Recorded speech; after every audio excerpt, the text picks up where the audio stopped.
कटक भसाणी शोभायात्रा गंडगोल घटन तीव्र प्रतिक्रिया प्रकाश कर विश्व हिंदू परिषद जिला प्रशासन और पुलिस प्रशासन विफलता को दायी कर आसंता काली कटक बंद डाकरा देछि परिषद। घटना पर उभय जिलापाल और डीसीपी बदले दावी करिछि।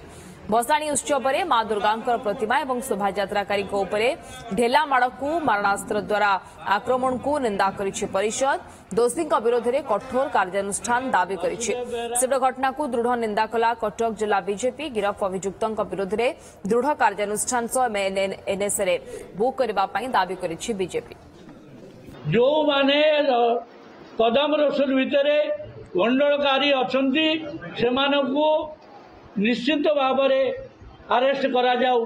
कटक सहर जिते हिंदू अनुष्ठान अच्छी समस्त को नहीं आम आगामी दिन में कटक बंद पालन करने को बाध्य हेबू। पुलिस प्रशासन कौच हजार सीसीटीवी और ड्रोन कैमेरा लगेला से क्या स्वार्थ लगेला कौन है तार उपयोग। तेणु पुलिस प्रशासन ये संपूर्ण विफलता। जनसाधारण माड़ खाइबा अपेक्षा पुलिस माड़ खाई आम डीसीपी गाल फाटी से भी माड़ खाई। तेणु से गुरुत्वर सहित नवा कथा संपूर्ण भाव प्रशासन विफलता। दुर्गा माँ भक्तों जो प्रकार अमानुषिक आक्रमण है भारतीय जनता पार्टी कठोर शब्द निंदा करुच्ची। जो माने ए कांड भिआई विशेषकर कटकर भाईचारा को नष्ट करने जो माने योजनाबद्ध षड़यंत्र कर विरुद्ध कड़ा कार्यानुष्ठान हो।